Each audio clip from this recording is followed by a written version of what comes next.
Hi, welcome to my WeHo World and this edition of 28 Minutes. We are here with my very good friend, actually one of my longest friends here in Los Angeles, California, Mr. Josh Romine. Would you please tell them what you do? I am a photographer. Yeah, he's the most modest photographer you will ever find in LA. Why? Well, we're going to find that out during this episode. First, let me give this gift to our friend. This is for you. Thank you. Fitting the holidays. Christmas is right around the corner.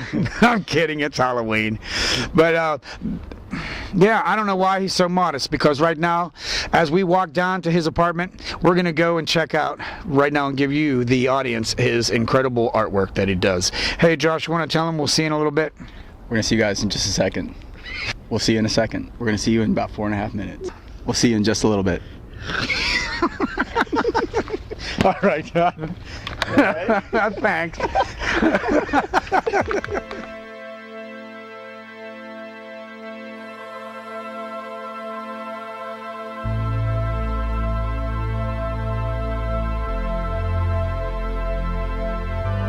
I close my eyes to the sound in the sky, and I see birds in the trees, in pastures green. Nothing to do with the time or the place. I perceive the rush of the sea beneath my feet. Such a lovely world, oh so magical, precious like a pearl, wrapped up in a shell. Build your house of stone on a bed of sand. Time and tide will rise, washing through your hands. See your heart, see the love, feel the soul lift up. What's that? Okay. Stairs. Do you want to? Well, I don't care. Yeah, let's do it. It'll be fun. Where are you on, the second floor? How are you guys? Aw, so cool. Thank you guys. Well, go ahead. Dude, you're building rocks. It's like Oh. the antithesis for a lot of art. Yeah, I'm seeing, so far we just saw, Jesus! How old is this building, you know? 1929. Pretty old. It's just before they, Does that happen every? elevators. Does that happen every time? Yeah. You should charge people for that. All right, so just the dogs might be a little much for a second. Okay, no worries. We love dogs. Okay. I didn't know you had pups. We would have brought them. Oh, right. Hi. This is Haji. Haji. Haji. Say hi, Haji. Got anything to say, Haji? Yes. The microphone looks good. Oh, look at you.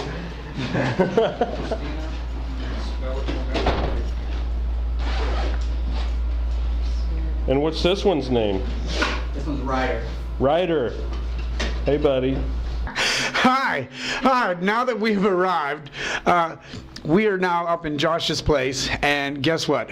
We have a surprise for you. We have two more wonderful guests that we're going to be putting on film today, and they are also a part of the project that Josh is surprising us with today. He did say he was going to do a surprise photo shoot. This is what he's doing. We have the lovely Christina Noel. How the hell did I not know that last name? Christina Noel, could you please tell us what you plan to be doing today on this shoot with Josh and this other gentleman that we're going to find out in a second? Well, I plan on being painted and basically being a part of and becoming the image that Josh has already painted, and to basically blend in and, be my role. She cannot blend in. She's too damn beautiful. The artist that is working on her, by the way, we are, Christina, are we doing yes or no? Full body paint? Yes. Full body paint. Yeah, go Josh. Don't you just love the director? Can you not tell? Right. Right. Yes, I'll hold here. Can you film below there? Christina, would you help us with introductions? Who are we standing next to? Oh, This is Mike. The lovely Mike. But I don't know your last name. Nobody does. My last Oh. name is Squilacciati. It's just Squilacciati. long Italian. Okay, so that's why I kind of stumbled. I don't know his last name. Mike Squilacciati. And I am just going to be painting this beautiful woman today. Awesome. Yeah. Hey, how long you been painting full bodies? Full bodies, actually. This is I do oil canvases on oil paintings on canvases. So this is my first body. Oh, no way. Yeah. Virgin in the house. Yeah. Josh, tell us, how long have you been working on this photograph? A couple weeks. Well, what started the inspiration of? Christina, I know that. Oh, what started this inspiration?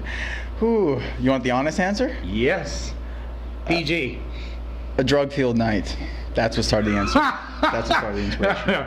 Well, that was the honest answer. Hey, look, I've said the same thing before. Some of the greatest stuff came after a puff and two. Christina, how long have you been working and getting prepared for this? Since the moment that he painted the scene, that we came in thoughts with this whole thing. You weren't freaked out hearing that you were going to have to go in full body paint? No, not at all. I was all for it. I just wanted to be able to shoot it and capture it the way. Joni Burns, one of our viewers out there, has sent in 3 questions for you, believe it or not. Cool. And her question, first one, is actually one of the smartest questions out there. What inspired you to become a photographer artist? Whew. I don't know if I had much of a choice. I'm trying to think. I just felt I had a lot of things to say and just didn't know how to say them. I don't know. And so I started just kind of exploring how I could say those things. So I started taking pictures. Well, I mean, I had tried painting, I tried sculpting, but photography was kind of the way that I was able to imagine them in my head and then actually make them real. So it was kind of sort of a natural progression. I didn't really think about it. It was just something that I felt like just sort of happened. Make sense? Yeah, absolutely. Yeah, I found that to be the same with me, where I had things to say. But for me, because I'm a playwright, I would watch certain things and I'm like, this can be said a different way through plays and stuff like that. So I absolutely agree with you. Right. I'm going to continue with Joni's questions. Okay? Cool. Joni wants to know, do you have a favorite photographer out there? Yeah, definitely Annie Leibovitz. Who? Annie Leibovitz. Annie Leibovitz. Yeah, she's a very famous photographer, and I'm trying to think. I do a lot of. For me, a lot of art is the technical part of it. I know it may seem kind of a little weird or backwards, but technically, I really enjoy trying to make things happen the way that I see them in my head. And her photography is just technically brilliant. Every time I see a picture, I don't know how she does it, or I just am floored. They look like paintings, and so I kind of aspire to do photos that basically are created and look like they're a painting. Joni, thank you again, our wonderful viewer, for this question. She was real curious about this because what she had done was she went on the website and she saw your artwork. And out of your artwork, she was noticing black and whites and colors, and then some with black and white and with some colors. Her question to you is, do you prefer vibrant or pastel colors? Definitely more pastel, muted colors. Why is that? Why is it? Why do I like that? I don't know. Like, there's something about muted colors that just makes sense in the work that I do. The stuff I do is a little bit more dark. I feel like sometimes in muted colors they kind of draw someone in as opposed to being right in your face. There's definitely a place for vibrant colors. This photo I'm doing today is going to be probably a little bit more vibrant than normal, but mostly for me it's just kind of about shapes and lighting, shadows, really important. So colors to me can add to that, and sometimes they can take away from it my type of photography, I feel a lot of times too much color can take away from it. There's a lot going on. So I kind of prefer more muted colors in my photography. Probably my favorite picture of all time that I've taken, which is my sister and my nephew. That one, it's a picture of my sister and my nephew sitting on her lap. That picture means a lot to me for many different reasons. It was also the first time that someone actually let me just trusted my idea and let me do what I wanted to do for the very first time. It just happened to be my sister, and it was the first time I'd done a family portrait. And you know, kids don't really like to sit still, and they don't really like to have their picture taken. So instead of trying to get him to smile and make a happy picture, I kind of went with it where he was just grumpy and not wanting to be there. But my sister was just very resolute and strong in the photo. And to me, that's my absolute favorite picture ever. It says the picture itself, the way in which it happened, everything about the experience means more to me than almost any other picture I've taken. I think that one would be the one I'd put on the cover. Yeah.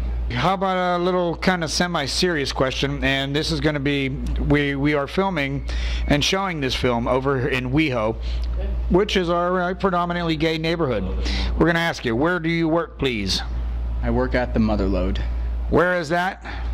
It's in West Hollywood. It's on Santa Monica Boulevard, right by Robertson. All right. Do you mind me asking a personal question? Of course. Motherlode. It's a gay bar, isn't it? It's a fun one. It's really nice. But come on. Can I out you? Sure. You're straight, aren't you? I am, unfortunately. He said, unfortunately. Well, I'm going to ask the question that I think, you know, a lot of our viewers and WeHo might be interested in. Why does a straight guy choose to work in a gay facility? Can you just say facility? Yeah. Okay, bar, yeah. Well, you know, I really don't, how do I say this? I don't really believe too much in categorizing things. There's a lot of gray area that people have, whether it's their sexuality, whether it's who they are. I know it's easier for people to understand other people by placing them in straight, gay, you know, black, white. I've always considered myself a very gray area person, so I don't necessarily like to identify myself as anything specific. I happen to like women. Would that possibly change one day? Of course, I'm open to it. You know, if I was on a desert island here with Darren, would we end up being together? Probably. You know, I mean, he's so sweet. He said yes. You know, there was a transgender that I had a crush on, and I explored that a little while, and that was really amazing, and kind of pushed some of my own sort of personal limits and levels. And so yeah, I guess I don't really fit into a sort of a category, and to be honest, the gay community has always been the most open and accepting for people like myself who don't really fit into a place, who are kind of in a gray area. So I've always kind of gravitated more towards a community that's a bit more open. Josh, that answer was so well needed for society. Thank you very, very much for that answer. Tell us about Bakersfield, California. Bakersfield, it's a wonderful place to grow up. It was I mean, we had, growing up, there was river rafting, we were camping. You know, there really wasn't a big art scene, but there wasn't a lot to do, so we had to kind of make up our own sort of things to do growing up. So growing up there was fantastic. Fortunately, I have a wonderful family who's very supportive, so that, you know, really helps no matter where you're at. So, but after growing up, I kind of wanted a little bit more than just than what that city had to offer. So I figured I was either going to move north or south. I was going to go to San Francisco or to LA, and I just chose LA. It's just familiar, so I moved down here to give art a go. If we were to go to Bakersfield, where I assume you were, were you born there? Yeah. Where you were born and where you grew up. How long did you live there before you came to LA? I moved here when I was 24, so only, you know, a year ago. Yeah, he's 24 and a half right now. Right. Just back to Bakersfield and your mom and dad. Hey, how's mom and dad doing? Good. They're fantastic. Yeah, they're big fans of the photography. I mean, they don't really, a lot of times they're like, they keep it really grounded. You know, they'll ask me like, you know, what does that mean and why is it so weird and are you okay? So, yeah, they're doing really good though. You want to give a hello to them and all your family up there? Hi. That's your kid. The number one photo out there that I've ever seen in a long time. It happens to be a little boy on his father's shoulders. Oh yeah.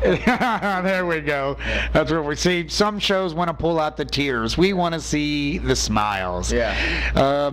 This show. Okay, we're gonna in just a second, guys. We're gonna show you a picture that we're talking about, and you'll get to see what it is. But could you tell us what this picture is before we show it? It's just me as a baby on my dad, like on his shoulders, and then just my mom actually was a really good photographer. And she was shooting all 35 millimeter, and but yeah, it's just a picture, just kind of when I was a little baby, and it's one of my favorite pictures. Did your mom inspire you to do that? Pizza. What was that? Pizza or hoagies? Pizza.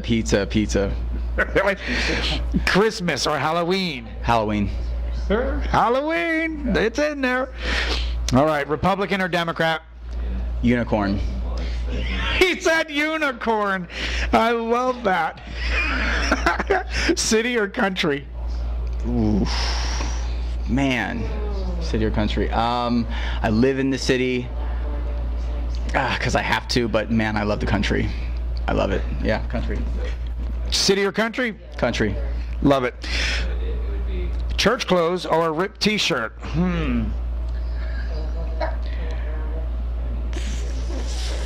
Ripped T-shirts. Absolutely, that's all I ever wear. Gucci. Nothing personal, Gucci. Come on. And two more. Donald Duck or Daffy Duck? I don't like either of them. Slam Disney. I don't. I'm an anime guy. Sorry, Japanese animation. Anime, yes.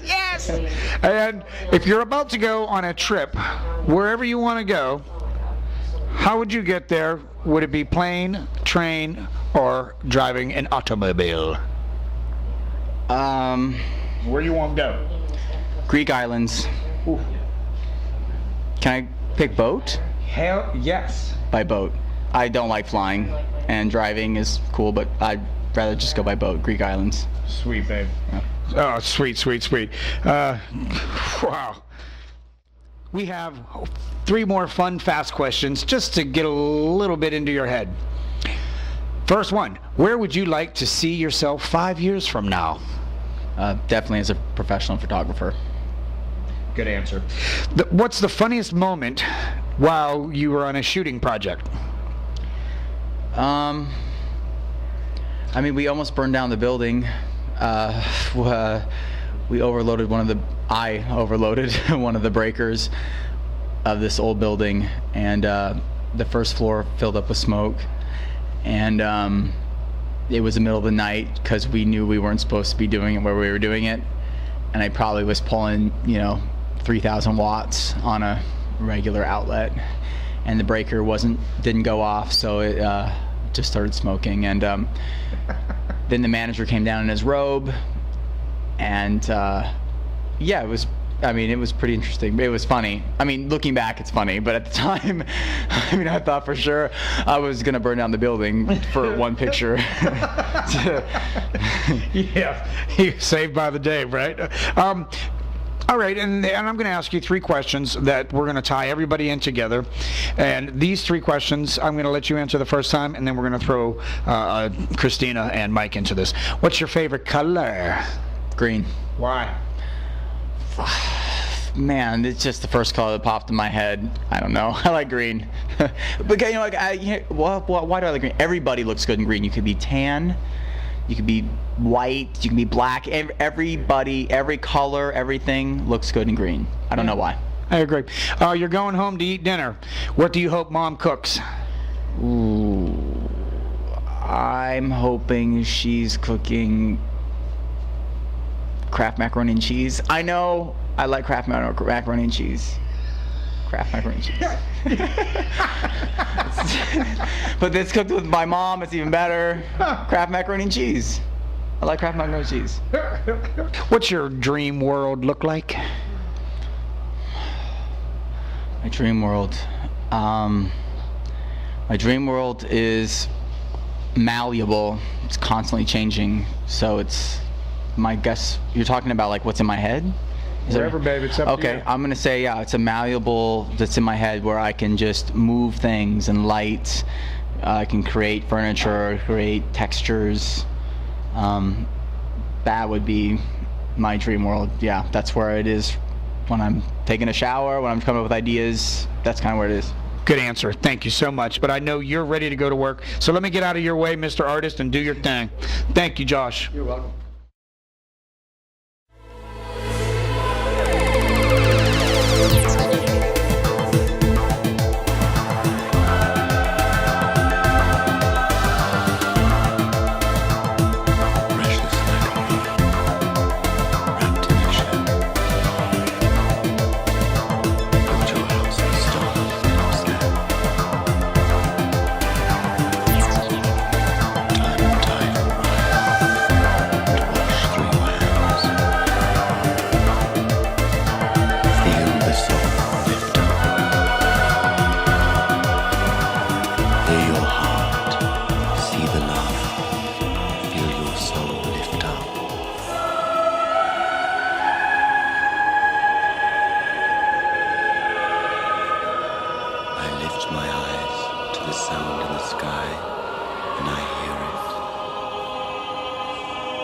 A voice on the breeze,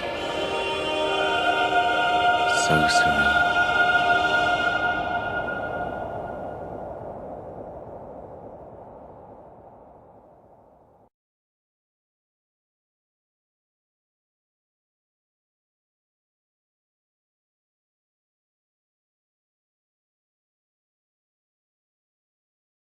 Thank you, Jan and Joel, in my WeHo world. Thank you for this beautiful opportunity. And we'll see you later. We'll see you next time on 28 Minutes.